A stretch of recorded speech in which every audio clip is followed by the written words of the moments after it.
आदाब नमस्कार, मैं रदा खानम। आप देख रहे हैं सियासत टीवी पर हिंदी समाचार। एक नजर डालते हैं आज की हेडलाइंस पर। महाराष्ट्र को आज मिलेगा नया सीएम, 2 डिप्टी सीएम लेंगे शपथ, पीएम मोदी भी रहेंगे मौजूद। काली जैकेट के साथ विपक्षी सांसद अडानी मामले पर संसद परिसर में किया प्रदर्शन, राहुल प्रियंका भी हुए शामिल। भाजपा ने साधा कांग्रेस पर निशाना, कहा देशद्रोही है राहुल गांधी। हेमंत कैबिनेट के मंत्रियों का शपथ ग्रहण समारोह, नई टीम में 11 विधायक। असम में बीफ पर प्रतिबंध के फैसले पर बोली इकरा हसन, अगर हमारी सरकारें जीवन में हस्तक्षेप करेंगी तो ये संविधान के प्रावधान के खिलाफ। गाजा पर इजराइल का बड़ा हमला, 20 फिलिस्तीनियों की मौत। फ्रांस में मिशेल वार्नियर की सरकार गिरी, विपक्षी सांसदों ने पास किया अविश्वास प्रस्ताव। अब समाचार विस्तार से।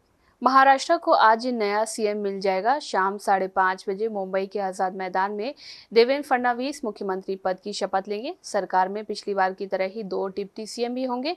शपथ ग्रहण समारोह में प्रधानमंत्री नरेंद्र मोदी और एनडीए शासित राज्यों के सीएम भी भाग लेंगे। नहीं, आज की शपथ विधि जो है वो निश्चित रूप से एक ऐतिहासिक क्षण है महाराष्ट्र के इस इतिहास में, और मैं समझता हूं कि आज का ये समारोह संसदीय लोकशाही को और प्रबल करने के लिए बहुत ही उपयोगी रहेगा। एक आहे तो सेफ याचा नारा जो पंतप्रधान दिलेला होता, आज पुन्हा शपथविधीत दिसणार का? आणि महायुतीमध्ये एक आहे तो सेफ आहे का वातावरण? बिल्कुल एक है और एकदम सेफ है। एकदम आम्ही सर्वजण पक्के एक आहोत आणि तुम्ही सर्वांनी आम्हाला एकदम सेफही केलंय।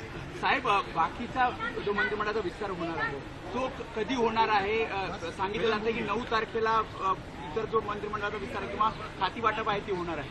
नाही, या संदर्भातला निर्णय अजून आमचं केंद्रीय नेतृत्व घेईल आणि योग्य वेळेला हा विस्तारही होईल आणि योग्य वेळेला आपल्या सर्वांना कळवलंही जाईल। म्हटलं जाते की विधानसभा अध्यक्षपद पुन्हा एकदा तुमच्याचकडे जे असं आहे किंवा मंत्रिपदावर तुमची वर्दी लागणार आहे? अजून माझ्याकडे असं कोणती बातमी नाहीये, परंतु जी जबाबदारी माझा पक्ष मला देईल ती जबाबदारी मी योग्यरित्या पार पाडायचा पूर्ण प्रयत्न करेन। आता कुठलं आवडेल व्हायला तुम्हाला जर मंत्रिपद मिळालं तर? आता मला सर्वप्रथम महाराष्ट्राचं उत्कर्ष, महाराष्ट्राचं कल्याण होताना बघायला आवडेल। सर, आपको मंत्रिपद मिलने वाला है, हिंदी में भी बता रहे हैं। नहीं, देखिए अभी तक मेरे पास ऐसी कोई खबर आई नहीं है, लेकिन मेरी पार्टी मुझ पे जो जिम्मेदारी देगी वो जिम्मेदारी मैं पूरी ईमानदारी से निभाऊंगा। सर, आज कितने मिनिस्टर्स वोट लेने वाले हैं? ये इस सवाल का जवाब केवल केंद्रीय नेतृत्व दे सकता है और इसीलिए मैं समझता हूं हमें किसी प्रकार की जल्दबाजी नहीं करनी है। निश्चित रूप से एक अच्छी सरकार का स्थापना करना है हमें, और अच्छी सरकार बनेगी तो महाराष्ट्र को अच्छा न्याय मिलेगा, और इसीलिए जल्दबाजी करने की कोई जरूरत नहीं है। योग्य समय पर योग्य निर्णय लिया जाएगा। तुमच्या मतदारसंघात कार्यक्रम होतोय, तयारी कशा प्रकारे झालेली आहे? आणि कोण कोण भाजपचे दिग्गज नेते या कार्यक्रमात? हा कार्यक्रम, शपथविधीचा कार्यक्रम जो आहे तो आमच्या कुलाबा विधानसभा मतदारसंघातल्या आझाद मैदान येथे होत आहे।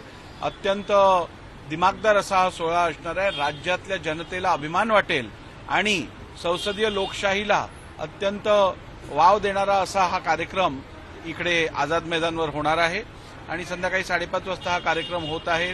त्यामुळे राज्यातील तमाम जनतेमध्ये प्रचंड उत्साह आहे आणि मला खात्री आहे की हा उत्साह येणाऱ्या 5 वर्षात अजूनही वाढेल आणि या सरकारकडनं ही जनता अत्यंत लोकउपयोगी असं कार्य करून घेईल। संसद की कार्रवाई पिछले 2 दिनों से सुचारू रूप से चलने के बाद आज बाधित हो गई। दोनों सदनों में विपक्षी सांसदों ने अडानी मामले पर जमकर हंगामा किया। संसदीय कार्रवाई शुरू होने से पहले विपक्षी दलों के इंडिया गठबंधन के सांसदों ने अडानी ग्रुप से जुड़े मसले पर आज संसद परिसर में विरोध प्रदर्शन किया। साथ ही उन्होंने मामले की जांच के लिए जेपीसी के गठन की मांग भी दोहराई। संसद भवन के मकर द्वार से थोड़ी दूर पर विपक्षी सांसद इकट्ठा हुए और वहीं प्रदर्शन किया। विरोध प्रदर्शन में लोकसभा में नेता प्रतिपक्ष राहुल गांधी और पहली बार सांसद बनी कांग्रेस महासचिव प्रियंका गांधी में शामिल हुई। प्रदर्शन के दौरान कांग्रेस, आरजेडी और कुछ अन्य दलों के सांसदों ने प्रधानमंत्री नरेंद्र मोदी के खिलाफ नारे लगाए और जवाबदेही तय किए जाने की मांग की। प्रियंका ने भी लंबी सी काली जैकेट पहन रखी थी, लेकिन अन्य सांसदों की जैकेट पर मोदी अडानी एक हैं लिखा हुआ था। सांसद प्रधानमंत्री को सदन में आने की मांग कर रहे हैं, साथ ही अडानी मसले पर जवाब देने की मांग कर रहे थे। हालांकि इस प्रदर्शन में ममता बनर्जी की पार्टी टीएमसी और समाजवादी पार्टी शामिल नहीं हुई। विरोध प्रदर्शन के दौरान कांग्रेस के कई सांसदों ने काली जैकेट पहन रखी थी, जिसके पीछे मोदी अडानी एक हैं, अडानी सेफ हैं लिखा हुआ था। इस दौरान कांग्रेस के संगठन महासचिव और सांसद केसी वेणुगोपाल ने कहा है कि अमेरिकी कोर्ट ने कह दिया है कि भारत में भ्रष्टाचार हुआ है, लेकिन यहाँ पर सरकार संसद में चर्चा करने को तैयार नहीं है। अडानी का नाम लेने पर हमारा मुंह बंद करा दिया जाता है, इसलिए हम विरोध प्रदर्शन कर रहे हैं।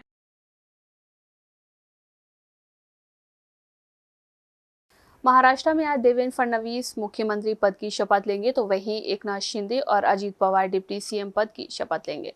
इसके पहले शिवसेना यूबीटी के नेता संजय राउत ने एकनाथ शिंदे पर हमला बोला है। राउत ने कहा कि शिंदे युग का अंत हो चुका है, उनकी जरूरत थी तो अब पूरी हो चुकी है, इसलिए अब उन्हें फेंक दिया गया है। राउत ने कहा कि अब शिंदे जीवन में कभी भी महाराष्ट्र के मुख्यमंत्री नहीं बन पाएंगे।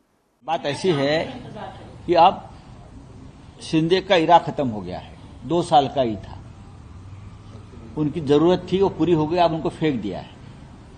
अब शिंदे इस राज्य में कभी मुख्यमंत्री नहीं बनेंगे, मैं आपको बताना चाहता हूं। ये लोग शिंदे की पार्टी भी तोड़ सकते हैं, ये भाजपा की एक लाइन रही हमेशा पॉलिटिक्स में, जो उनके साथ काम करते हैं उनकी पार्टी तोड़ देते हैं, खत्म कर देते हैं। आज से देवेंद्र फडणवीस राज्य के मुख्यमंत्री हो गए, उनके पास बहुमत है।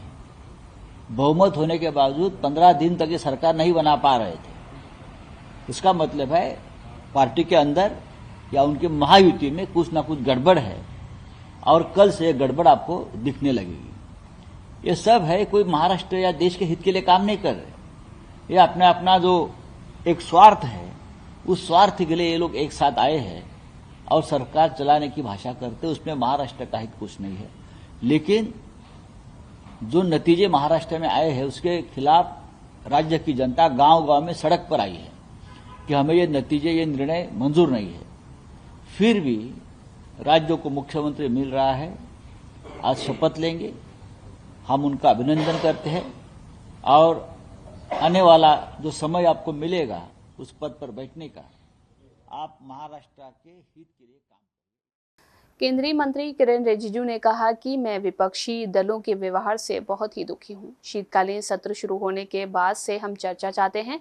हमने बिजनेस एडवाइजरी कमेटी के सभी विधेयकों, प्रस्ताव और अन्य विषयों पर चर्चा के लिए एक समय तय किया था, लेकिन वे संसद के अंदर बोलने के बजाय रंग बिरंगे कपड़े पहनकर बाहर नाटक कर रहे हैं, जो संसदीय परंपरा और संसद की गरिमा के अनुरूप नहीं है। मैं ऑपोजिशन पार्टी का व्यवहार से बहुत दुखी हूं। शीतकालीन सत्र जब से शुरू हुआ, चर्चा के लिए सरकार बिजनेस लेके आ रहे हैं। हमने बिजनेस एडवाइजरी कमेटी में सारे बिल्स, रेजुलेशंस और जो जो विषय चर्चा करना है उसका समय तय किया, संविधान पे चर्चा किया है। अब संसद का अंदर नहीं बोल के संसद परिसर में नीले रंग बिरंगे कपड़े पहन करके नाटक करना, ये संसदीय परंपरा और संसद के गरिमा के इसका अनुरूप नहीं है। ये आप समझिए कि कांग्रेस पार्टी और विपक्षियों ने जो आज बाहर जो तस्वीरें जो हमने देखा है, जो कपड़े पहन करके पार्लियामेंट के इर्द गिर्द जो नाटक कर रहे हैं, ये क्या जरूरत है बताइए। पार्लियामेंट का अंदर में बोलने के लिए पार्लियामेंट चल रहा है और पार्लियामेंट का अंदर में नहीं बोल करके हंगामा करके बाहर हल्ला कर रहे हैं, ये कोई तरीका होता है? देखिए, लोकतंत्र में, संसदीय परंपरा में, संसद में ही संसदीय सदस्य को बोलना होता है। टीएमसी सांसद सुष्मिता देव ने कहा कि मुझे नहीं पता कि राज्यसभा क्यों स्थगित कर दी गई। भाजपा सांसदों को शून्यकाल में संसद में मुद्दे उठाने के लिए 6 मिनट मिलते हैं, जबकि विपक्षी सांसदों को 3 मिनट से भी कम समय मिलता है। भाजपा बेरोजगारी, मणिपुर के हालात पर चर्चा के लिए तैयार नहीं है। भाजपा विपक्ष की आवाज को कुचलकर सत्र चला रही है। देखिए, आज राज्यसभा adjourn हुआ, क्यों हुआ? 0 hour matters of public importance जो होता है वो सदस्यों के लिए होता है, पर बीजेपी के सांसद को 6 मिनट मिलता है और जो हम ऑपोजिशन में है हमारा 3 मिनट से 1 सेकंड पहले 10 सेकंड पहले बेल बजना शुरू हो जाता है। तो देखिए सदन या तो नियम मान के चलाना चाहिए, पर बीजेपी का जो ये बुलडोजिंग एटीट्यूड है, आप मूल्य वृद्धि पे चर्चा करने को तैयार नहीं, आप बेरोजगारी पे चर्चा करने को तैयार नहीं, आप मणिपुर पे चर्चा करने को तैयार नहीं, पर 6 मिनट आप 0 आवर में बीजेपी अपने इश्यूज बोल देती है और हमको 3 मिनट से 1 सेकंड ज्यादा नहीं मिलता। ये पार्लियामेंट्री नियम के खिलाफ है, पर बीजेपी इस तरह से बुलडोज करके ही चलाती है सदन, ये मुद्दा है। कांग्रेस पार्टी लगातार संसद में अडानी के मुद्दे को लेकर केंद्र को घेरने की कोशिश में लगी हुई है। इसी बीच भाजपा के प्रवक्ता संबित पात्रा ने राहुल गांधी पर निशाना साधा। उन्होंने कहा कि आप सब देख रहे हैं कि संसद में क्या हो रहा है। देश की अर्थव्यवस्था को खराब करने की कोशिश की जा रही है। भारत के शेयर मार्केट को टारगेट किया जा रहा है, भारत के उद्योगपति को टारगेट किया जा रहा है। कुछ ताकतें भारत को तोड़ने की कोशिश में लगी हुई है। और आज के इस प्रेस कॉन्फ्रेंस में एक त्रिकोण बनता है। We are going to talk about this dangerous triangle which is trying to destabilise India. और ये जो त्रिकोण है, इसमें एक तरफ अमेरिका में बैठे जॉर्ज सोरोस, उनकी फाउंडेशन है, कुछ अमेरिका की एजेंसीज भी है।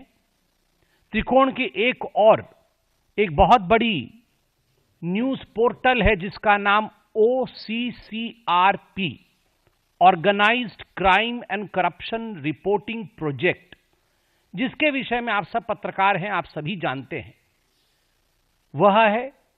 और त्रिकोण के जो आखिरी कोने में जो सबसे महत्वपूर्ण कोना जो हिंदुस्तान से संबंध रखता है, उस कोने में राहुल गांधी है, traitor of the highest order. और आज जब मैं ये शब्द प्रयोग कर रहा हूं तो मुझे किसी प्रकार का भी भय नहीं। मुख्यमंत्री पद की शपथ लेने के 5 दिन के बाद हेमंत सोरेन ने अपना कैबिनेट फाइनल कर लिया। आज सभी मंत्रियों का शपथ ग्रहण समारोह हुआ। सोरेन कैबिनेट में झारखंड मुक्ति मोर्चा से 6, कांग्रेस से 4 और आरजेडी से 1 मंत्री बनाए गए हैं। जेएमएम कोटे से दीपक बिरुआ, रामदास सोरेन, चमरा लेंडा, योगेंद्र महतो, हफीजुल अंसारी और सुविद्य सोनू का नाम राजभवन भेज दिया गया है। कांग्रेस कोटे से इरफान अंसारी, दीपिका पांडे, शिल्पी नेहा तिर्की और राधा कृष्ण किशोर मंत्री बनाए गए। वहीं आरजेडी ने गोड्डा से विधायक संजय प्रसाद यादव पर भरोसा जताया है। झारखंड कैबिनेट में मुख्यमंत्री सोरेन खुद संथाल से आते हैं। दीपिका पांडे, इरफान अंसारी, हफीजुल हसन और संजय प्रसाद भी संथाल के ही हैं। यानी कैबिनेट में कुल 5 मंत्री संथाल परगना से बनाए गए हैं। संथाल में विधानसभा की कुल 18 सीटें हैं, जिनमें से 17 पर इंडिया गठबंधन ने जीत हासिल की है। कोल्हान से दीपक बरुआ और रामदास सोरेन को जगह मिली। पलामू से राधा कृष्ण किशोर मंत्री बनाए गए हैं। इसी तरह दक्षिण छोटा नागपुर से शिल्पी नेहा तिर्की और चमरा लेंडा को जगह मिली है। उत्तरी छोटा नागपुर से गोमियो विधायक योगेंद्र महतो और गिरिडीह के विधायक सुखदेव सोनू मंत्री बनाए गए हैं। हेमंत कैबिनेट में 5 आदिवासी को जगह मिली। हेमंत सोरेन के अलावा शिल्पी नेहा, चमरा लेंडा, दीपक बरुआ, रामदास सोरेन आदिवासी कोटे से मंत्री बनाए गए हैं। कुर्मी कोटे से योगेंद्र महतो को जगह मिली है। दलित कोटे से राधा कृष्ण किशोर को, तो अल्पसंख्यक कोटे से इरफान अंसारी और हफीजुल हसन कैबिनेट में शामिल हुए हैं। सामान्य कोटे से दीपिका पांडे और सुखदेव सोनू मंत्री बनाए गए हैं। दीपिका कांग्रेस से तो दिव्य सोनू जेएमएम से हैं। 2024 लोकसभा चुनाव से ठीक पहले बने विपक्षी पार्टियों के इंडिया गठबंधन पर क्या कांग्रेस की पकड़ कमजोर होती दिख रही है? ये सवाल इसलिए उठे क्योंकि पहले ममता बनर्जी की पार्टी टीएमसी ने कांग्रेस को आंख दिखाई। अब समाजवादी पार्टी का रुख बदला सा नजर आ रहा है। ऐसा इसलिए क्योंकि संसद के शीतकालीन सत्र में कांग्रेस की ओर से अडानी का मुद्दा उठाया गया। पार्टी ने अन्य विपक्षी दलों के साथ सदन से वॉकआउट किया। उन्होंने सदन में इस मुद्दे को लेकर प्रोटेस्ट भी किया। हालांकि इसमें टीएमसी के साथ साथ समाजवादी पार्टी के सांसद नजर नहीं आए। नहीं, ऐसी बात नहीं। हम चाहते हैं चर्चा हो। हर पार्टी का अलग अलग स्ट्रैटेजी होता है, लेकिन फ्लोर पे हम सब एक ही हैं। फ्लोर ऑफ द हाउस पे सब एक हैं, लेकिन लोगों के अलग अलग समस्याएं हैं, अलग अलग चीजें हैं। और हम विश्वास करते हैं कि हमारे राज्य सरकार की समस्याएं हैं। 5 साल से पैसा नहीं दिया, 1,83,000 करोड़ का जो हमारा जीएसटी का पैसा है, आवास का पैसा है, सड़क का पैसा है, स्वास्थ्य का पैसा है, शिक्षा का पैसा है, बच्चियों का पैसा है, वो हमको नहीं दिया है। हम उस पर चर्चा करना चाहते हैं। देश में खाद की कितनी किल्लत है उसके ऊपर चर्चा करना चाहते हैं। बेरोजगारी है, इन्फ्लेशन बढ़ा हुआ है, महंगाई है, बांग्लादेश की परिस्थिति है, इस पर सरकार कुछ बोल ही नहीं रही है। आप देखिए बद से बदतर होती चली जा रही है स्थिति बांग्लादेश के अंदर। आज डीएपी देख लीजिए, किसानों को खाद नहीं मिल पा रहा है। आलू और चावल जो सबसे 140 करोड़ लोग खाते हैं, उसके ऊपर कोई सरकार ने जवाब नहीं दिया। जो ओपन जनरल लाइसेंस के अंतर्गत आता है और प्राइवेट लोग मंगाते हैं जिन्होंने आयात किया ही नहीं, ऐसे लोगों को सजा नहीं दे रही, क्योंकि अब निजी क्षेत्र के साथ है, आम लोगों के साथ नहीं है। तो हर एक पार्टी का अलग अलग स्ट्रैटेजी होता है। फ्लोर पे हम सब एक ही हैं जी। इंडिया अलायंस एकजुट है। हाँ बिल्कुल, फ्लोर पे तो हम सब एक ही है ना। पार्लियामेंट में बैठे हैं, मुद्दे तो देश के ही करने हैं ना, बाकी किसी के व्यक्तिगत अलग अलग हो सकते हैं वो हो।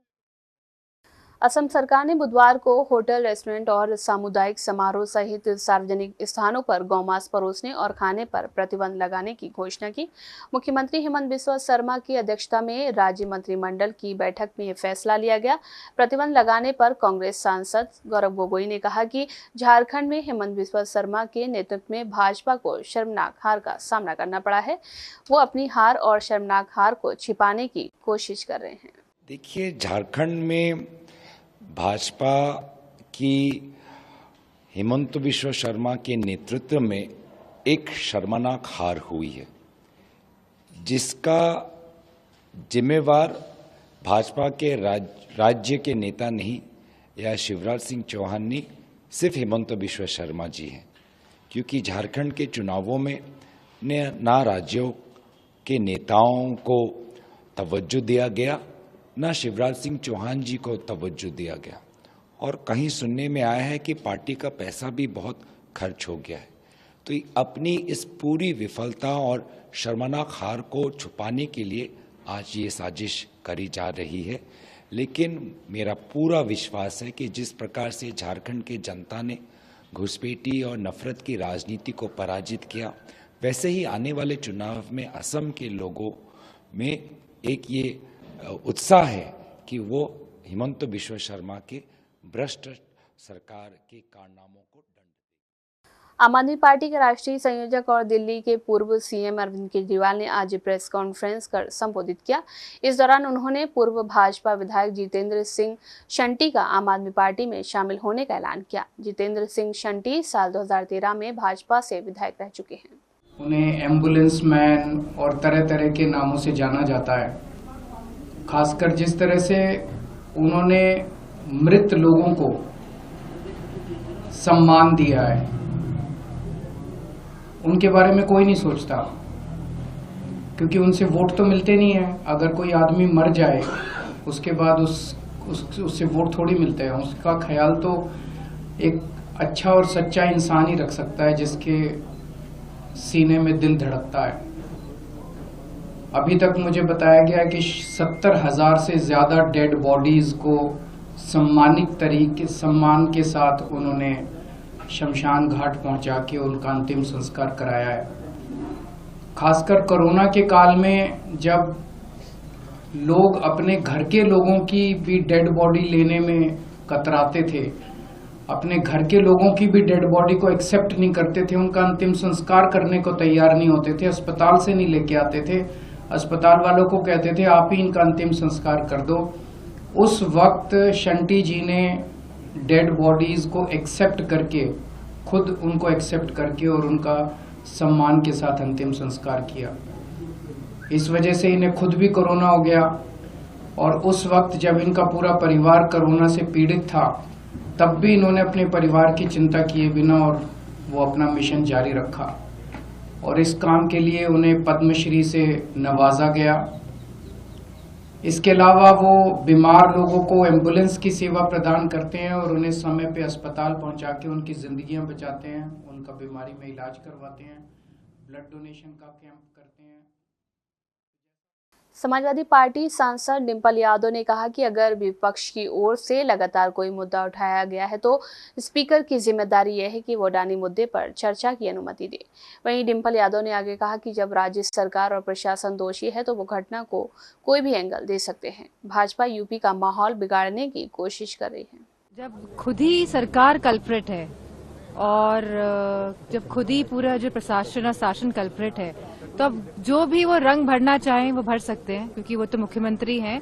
लेकिन आज भी हमारे उत्तर प्रदेश में जो सौहार्द है जिसको लगातार बिगाड़ने की कोशिश की जा रही है भारतीय जनता पार्टी द्वारा, और वो इसलिए की जा रही है तो कहीं ना कहीं जिस तरह से उपचुनाव के नतीजे रहे हैं और जिस तरह से चुनावों में धांधली हुई है, कहीं लोगों का आकर्षण, लोगों का ध्यान उस तरफ ना चले जाए, इसीलिए संभल वाली घटना को अंजाम दिया गया है। लेकिन आज पूरा उत्तर प्रदेश तैयार है, वो समझ रहा है कि जो मौजूदा सरकार है वो रोजगार के मुद्दे पे बात नहीं करेगी, वो आरक्षण के मुद्दे पे, वो महिलाओं की सुरक्षा के मुद्दे पे, हमारे किसानों को जिनको डीएपी नहीं मिल पा रही है। आज महंगाई कितनी है, दिसंबर का महीना है जहां आज सभी खाद्य पदार्थ, सब्जियां इतनी महंगी हो रही है, तो कोई इस तरफ ध्यान नहीं दे रहा है और लगातार जो स्टैंडर्ड ऑफ लिविंग है लोगों का लगातार घटता जा रहा है।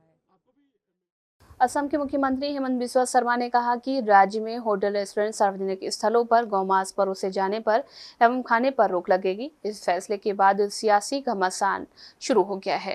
विपक्षी दलों की ओर से इस पर तीखी प्रतिक्रियाएं सामने आ रही हैं, तो वहीं समाजवादी पार्टी की सांसद इकरा हसन ने भी असम सरकार के फैसले को तानाशाही वाला करार दिया और कहा कि ये संविधान का उल्लंघन है। देखिए, ये राइट टू फ्रीडम का उल्लंघन है और अगर इस तरीके से सरकारें निजी जीवन में हस्तक्षेप करने लगेंगी तो हम एक डेमोक्रेसी नहीं, हम फिर एक तानाशाही के उस पर चले जाएंगे और वही भाजपा की सरकारों की कोशिश रही है। तो मुझे नहीं लगता ये सही है और हमारी जो देश की खूबसूरती है, यहाँ पर अलग अलग कल्चर्स को मानने वाले लोग हैं, ट्राइबल लोग हैं और तरह के रिलीजन को मानने वाले लोग हैं, यही हमारे देश की खूबसूरती है। तो उन सब पर इस तरीके से प्रतिबद्ध लगाना बिल्कुल गलत है, कॉन्स्टिट्यूशन के खिलाफ है। देखिए, सबसे पहले वसूली अगर किसी से हो तो अधिकारियों से होनी चाहिए और जैसा अभी हमें मालूम पड़ा है, योगी जी ने कहा है कि उनके पोस्टर लगेंगे, तो मैं मानती हूँ सबसे पहले अधिकारी जिन्होंने ये उनको ट्रेनिंग मिलती हुई पहले से है कि उन्हें भीड़ को कैसे रोकना है, कैसे एक व्यवस्था बनानी है, उसके बावजूद जिस तरीके से उन लोगों ने वहाँ पर सारे नियम कानून को तोड़कर सीधी सीधी गोली लोगों पर चलाई है, सबसे पहले उनके पोस्टर लगे, उन पे कार्रवाई और उनसे वसूली। बिहार के मुख्यमंत्री नीतीश कुमार महिला संवाद यात्रा पर निकलने वाले हैं। सीएम नीतीश की यात्रा में 225 करोड़ रुपए खर्च होंगे, जिसको लेकर विपक्ष लगातार सीएम नीतीश पर हमलावर है। नेता प्रतिपक्ष तेजस्वी यादव ने सीएम नीतीश की यात्रा पर होने वाले खर्चों को लेकर सवाल उठाया। उन्होंने पूछा कि सीएम को केवल जनता से संवाद करने में 225 करोड़ रुपए लगेंगे। वहीं तेजस्वी यादव के सवाल पूछने के बाद से ही सियासत गरमाई हुई है। जेडीयू के नेता लगातार तेजस्वी यादव पर पलटवार कर रहे हैं। इसी कड़ी में जेडीयू के कार्यकारी अध्यक्ष, राष्ट्रीय अध्यक्ष संजय झा ने पलटवार किया है। अब ये सब फिगर वही बताएंगे कि कहां से ये डेटा लेकर के आते हैं। मुख्यमंत्री यात्रा पर जब से मुख्यमंत्री बने हैं, शायद देश के अकेले मुख्यमंत्री हैं जो लोगों के बीच में जा करके और यात्रा पे निकलते हैं। वो 4 डिग्री से लेके 44 डिग्री तक में यात्रा करते हैं और उनकी यात्रा का असर है कि जब तो पहले का मुख्यमंत्री लोग क्या करते थे कि सुबह गए और दोपहर में पटना लौट गए, कि तो जिला हेडक्वार्टर और गांव तक में जाकर के रुकते हैं। उसका असर होता है कि जब बिहार में जो बहुत सारा काम आपको जमीन पे दिखाई पड़ता है, उस यात्रा का ही असर, इसलिए यात्रा का कोटा भी उन्हें बताया गया है। अब इस सब पे कोई टिप्पणी करना, अब जिस तरह के लोग होंगे उनकी यही भाषा अपेक्षा करेंगे। दक्षिणी गाजा पट्टी के खान यूनिस स्थित राहत शिविर पर इजराइल ने हवाई हमला किया, जिसमें 20 फिलिस्तीनी मारे गए। स्थानीय सूत्रों और प्रत्यक्षदर्शियों के मुताबिक बुधवार को इजरायली युद्धक विमानों ने मवासी क्षेत्र में राहत शिविर पर मिसाइल से हमला किया। गाजा में फिलिस्तीनी सिविल डिफेंस ने एक प्रेस बयान जारी कर कहा कि उनकी टीम इजरायली हमले के बाद टेंटों में लगी हुई आग को बुझाने का काम कर रही है। डॉक्टरों ने सिन्हुआ को बताया कि बचाव दल ने 5 बच्चों सहित कुल 20 मरने वालों के शव निकाले और दर्जनों घायलों को अस्पताल पहुंचाया। इजरायली सेना ने अब तक इस हमले पर कोई टिप्पणी नहीं की है। साथ ही आपको बता दें कि हमला उस इलाके पर किया गया है जिसे इजराइल की ओर से मानवीय तौर पर सुरक्षित घोषित किया गया था। 7 अक्टूबर 2023 को दक्षिणी इजरायली सीमा से हमास के हमले का जवाब देने के लिए इजराइल गाजा पट्टी में हमास के खिलाफ बड़े पैमाने पर हमला कर रहा है। हमास के उस हमले में लगभग 1200 लोग मारे गए थे और लगभग 250 लोग बंधक बनाए गए थे। गाजा के स्वास्थ्य अधिकारियों ने एक बयान जारी कर कहा है कि गाजा में चल रहे इजरायली हमलों में अब तक मारे गए फिलिस्तीनियों की संख्या बढ़कर 44,532 से ज्यादा हो गई है। फ्रांस में बुधवार को एक बड़ा राजनीतिक घटनाक्रम देखने को मिला जब विपक्षी दलों के सांसदों ने प्रधानमंत्री मिशेल वार्नियर और उनकी सरकार को गिरा दिया। ये कदम यूरोपीय संघ की दूसरी सबसे बड़ी आर्थिक शक्ति फ्रांस में राजनीतिक संकट को और गहरा कर देगा। ये घटना फ्रांस के पिछले 60 सालों के इतिहास में पहली बार हुई है जब किसी सरकार को इस तरह से यानी कि अविश्वास प्रस्ताव लाकर हटाया गया हो।